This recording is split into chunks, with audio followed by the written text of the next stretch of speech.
السلام علیکم، کیسے ہیں سب؟ کمنٹ اور لائک ضرور کریں۔ ناول تم میرے سے ہو قسط 40 پارٹ 2 تحریر گل۔ بہرام خان نکلا تو میرال خان بھی پریشانی سے اس کے پیچھے ہی نکلی تھی۔ اب دیکھنا بھی تھا کہ کوئی اس کو نہ دیکھ لے۔ بہرام خان سیڑھیوں کی طرف بڑھا اور ہاتھ میں فون پکڑے اس میں لگا ہوا تھا۔ ابھی صبح کی اذان نہیں ہوئی تھی، اس لیے حاکم خان یا افسہ بیگم میں سے کوئی بھی نہیں جاگ رہا ہوگا، یہ وہ جانتی تھی۔ میرال خان اوپر سے ہی گرل پر دونوں ہاتھ ٹکائے تھوڑا سا نیچے جھک کر اس کی طرف دیکھ رہی تھی۔ وہ نیچے آیا اور داخلی دروازے کی طرف بڑھا تھا۔ میرال خان بھی جلدی سے اس کی طرف بڑھی تھی اور سیڑھیوں پر بیٹھے آئی تھی۔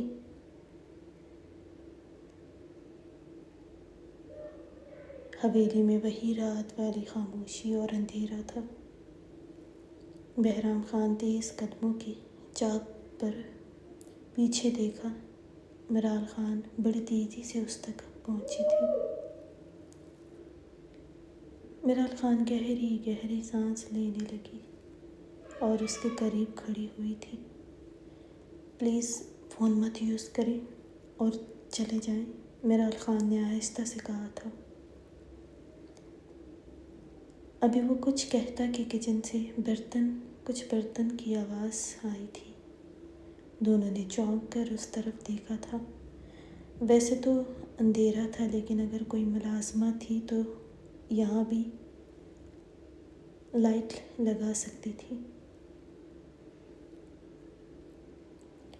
بہرام خان نے فون واپس کوٹ میں رکھتے ہوئے میرال خان کو کلائی سے پکڑا اور داخلی دروازے کے بالکل قریب ہوا تھا۔ وہاں بالکل اندھیرا تھا۔ تم نیچے کیوں آئی ہو؟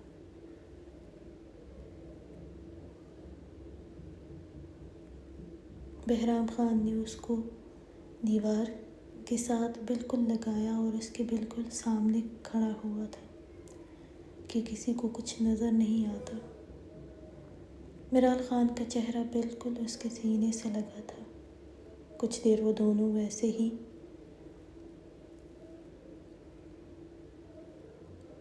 کھڑے رہے تھے۔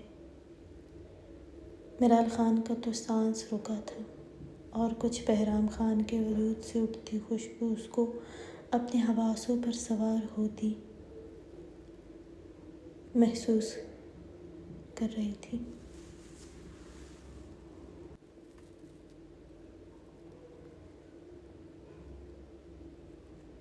بہرام خان اس سے کچھ دور ہوا تھا۔ میرال خان اس کو اس اندھیرے میں دیکھا تھا، وہ اس کو ہی دیکھ رہی تھی۔ بہرام خان کچھ لمحے اس کو دیکھنے لگا اور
اب جب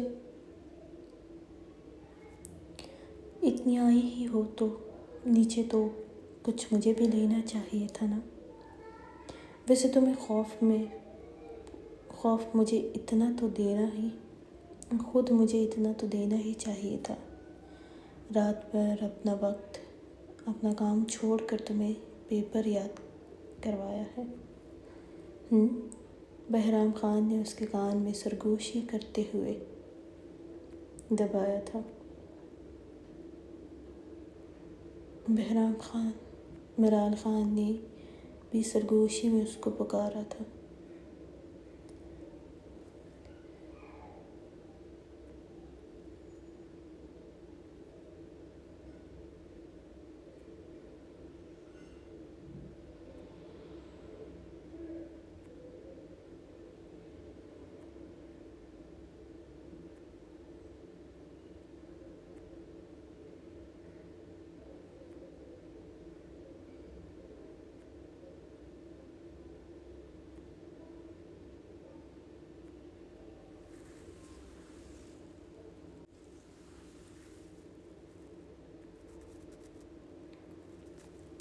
یہ بے باک انسان ایسا بھی کر سکتا تھا۔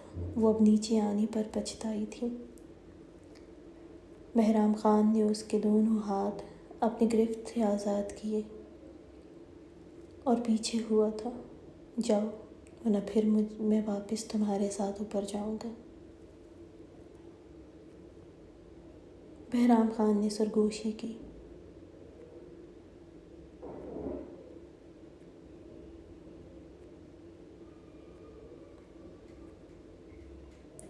مرال خان جلدی سے سیڑھیوں کی طرف گئی تھی۔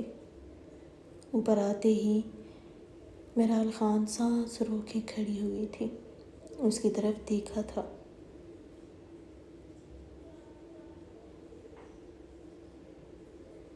اور کچھ چپ کر اطراف میں نظر دوڑانے لگی تھی۔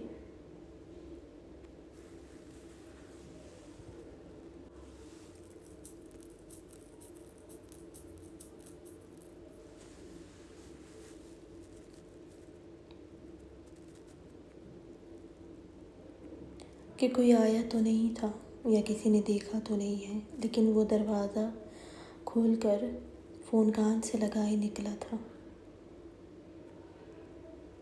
مرال خان کی سانسیں اٹکی ہوئی تھی کہ اب کب تک وہ حویلی سے نکلے گا۔ وہ اٹکی ہوئی سانس کے ساتھ ہی کمرے میں آئی تھی۔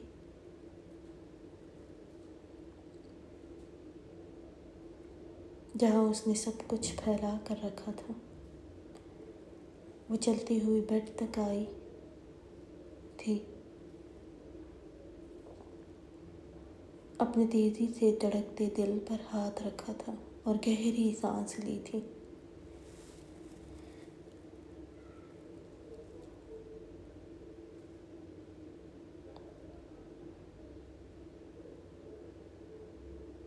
یہ خڑوس انسان اس قدر بے باک ہے اور دیکھنے میں لگتا ہے بیوی کے قریب بھی نہیں جائے گا، لیکن یہاں تو اتنے میں ہی کے در پر تھا۔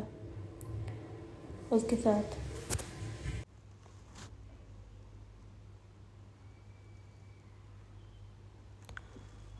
رات کیسے گزری پتہ ہی نہیں چلا تھا، اور سب سے بڑی بات اس نے بہت اچھے سے تیاری کروا دی تھی اس کی، لیکن اب وہ کچھ بتائے گا کہ کب تک وہ اپنے گھر جاتا ہے۔ مرال خان فون کو دیکھنے لگی تھی، جہاں 50 سے زیادہ فون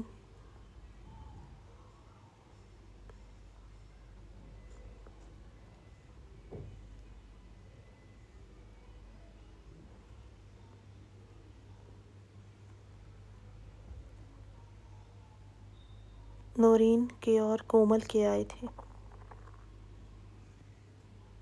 لیکن وہ بہرام خان کی موجودگی میں پک ہی نہیں کر سکی تھی، اس لیے اس نے لائٹ بند کی اور بیڈ پر دراز ہوئی تھی۔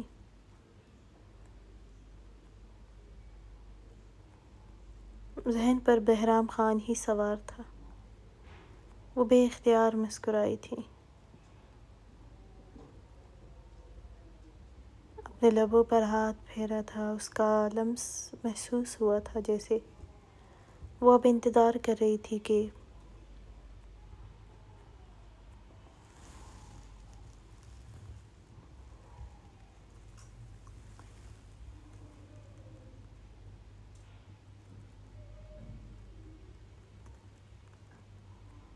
وہ کب فون کرتا ہے، کہ وہ حویلی سے بالکل ٹھیک نکل گیا ہے۔ 5 بج گئے تھے لیکن اس نے کوئی جواب نہیں دیا تھا۔ میرال خان نے خود فون اٹھا کر اس کو کال کرنے لگی تھی، لیکن اس کا فون بزی جا رہا تھا۔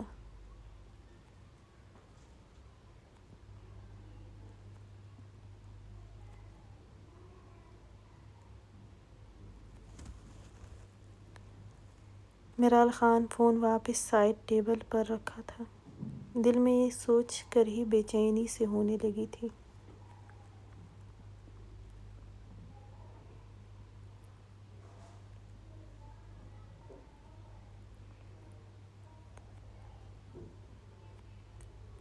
کہ وہ پھر سے اس لڑکی کے ساتھ ہی بات کر رہا ہوگا۔ پھر گہری سانس لی تھی۔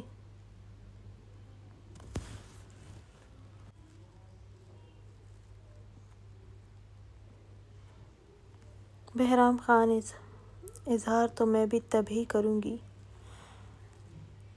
جب تم اس لڑکی سے انکار کرو گے، میرال بھی بڑبڑائی تھی۔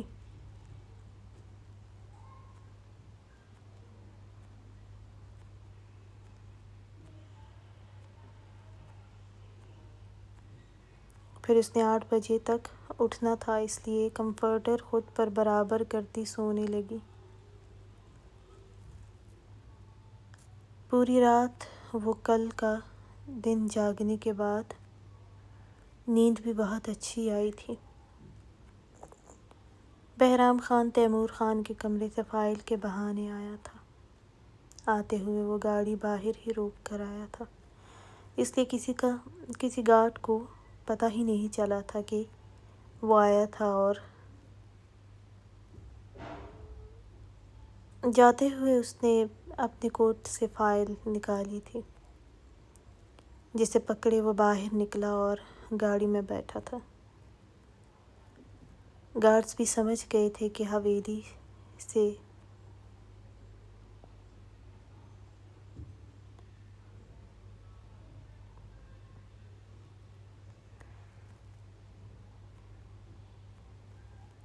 اتنی صبح کوئی پیپرز ہی چاہیے تھے ان کو، کیونکہ تیمور خان نے پہلے ہی بتا دیا تھا ان کو۔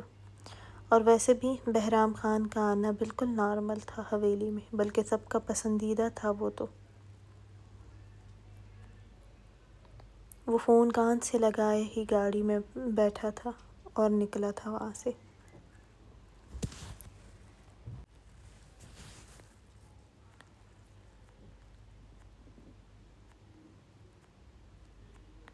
مرثر سلطان نے اپنے پیچھے کھڑی لرزتی زرتاشا کو کلائی سے پکڑ کر اپنا رخ اس کی طرف کیا تھا۔ وہ آنسو بہاتے ہوئے اپنی خوفزدہ نظروں سے اس کی طرف دیکھنے لگی تھی۔ مرثر اس سے دور ہوا تھا اور ڈریسنگ روم کی طرف جاتے ہوئے اپنا فون کان سے لگا گیا۔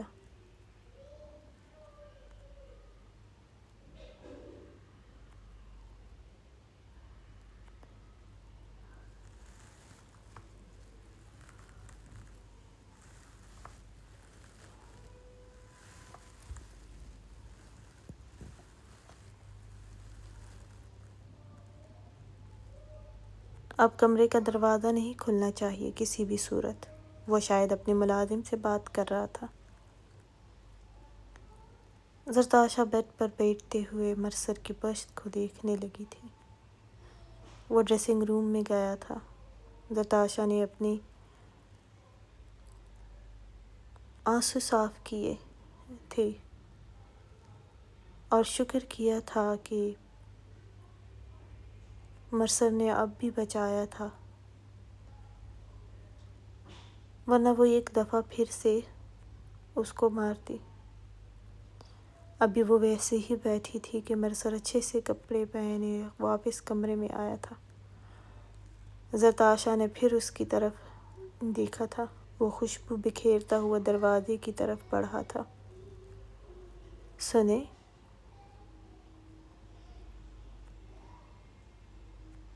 زرتاشا نے بے اختیار اس کو پکارا تھا۔ مرسر جاتے جاتے رکا اور زرتاشا کو دیکھا تھا۔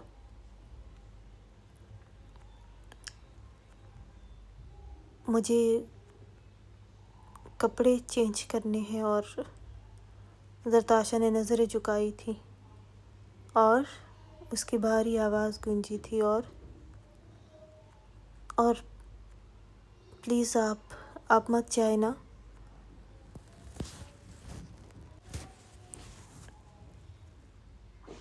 زرتاشا نے جیسے التجا کی تھی اس سے۔ وہ بہت ڈر گئی تھی، پتہ نہیں کیوں اس کا دل مرسر کے ساتھ خود کو محفوظ محسوس کر رہا تھا۔ مرسر نے اس کے جھکے سر کو گھورا تھا۔ میرا یہاں سے جانا ہی بہتر ہے، ورنہ پھر شاید تمہارے یہ زخم ہی نہیں، پورا وجود ہی زخمی محسوس ہوگا تمہیں۔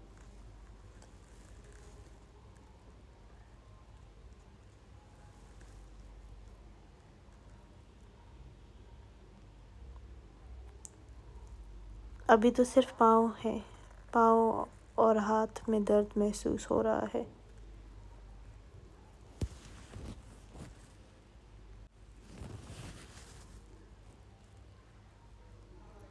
پھر تمہیں پورے وجود میں بھی محسوس ہوگا،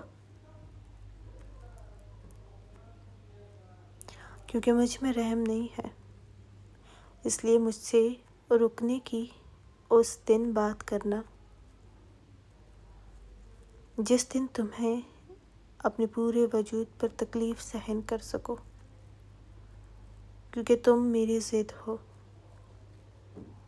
اور یہاں بھی ضد میں ہو، اور ضد میں پھر تکلیف ہی ملے گی۔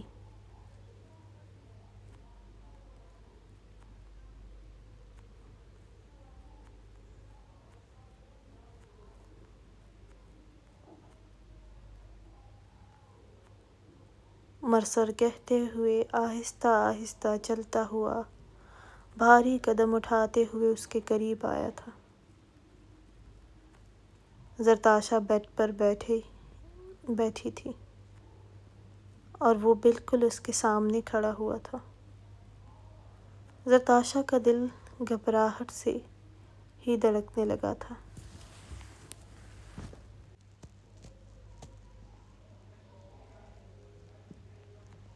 سر جھکائے ہی رکھا تھا، اس کے بھاری شوز پر ہی زرتاشا کی نظر تھی۔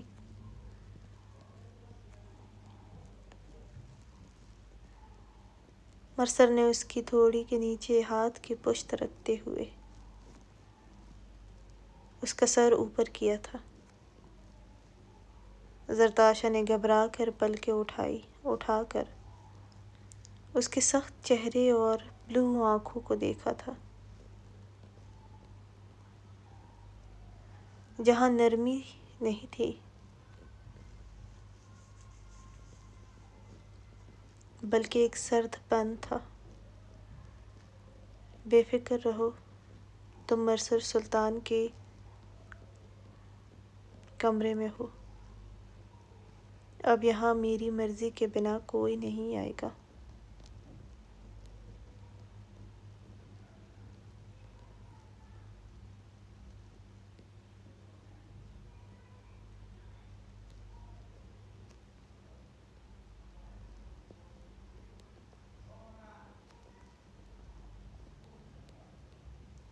اور میں تو آؤں گا ہی، اس لیے اپنے یہ زخم ختم کرنے کی کوشش کرو جتنی جلدی ہو سکے۔ مرسر کی بات پر زرتاشا نے پلکیں جھکائی تھیں اور وہ اس بے پناہ خوبصورت لڑکی کو دیکھ رہا تھا۔ جب میں قریب آؤں مجھے کوئی زخم نہ دکھے تم پر، اس لیے جیسے ملازمہ کہتی ہے کرنا۔ زرتاشا نے پھر نظر اٹھا کر اس کی طرف دیکھا تھا۔ اور آپ کی مما، کیا وہ مجھے مار دیں گی؟ زرتاشا نے جلدی سے اٹکتے ہوئے اپنی بات پوری کی تھی۔ تمہیں صرف میں ہی مار سکتا ہوں، جب چاہوں جیسے چاہوں تمہاری سانسیں بند کر سکتا ہوں۔ مرسر کی بھاری سخت آواز پر زرتاشا نے پھر سے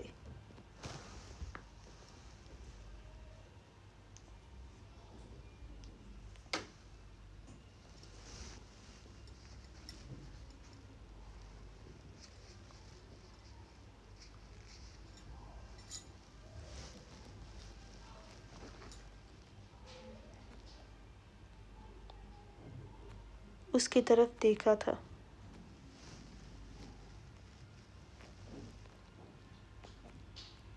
اور اگر میں مر گئی تو کیا میرے بابا اور لالا کو بھی مار دیں گے؟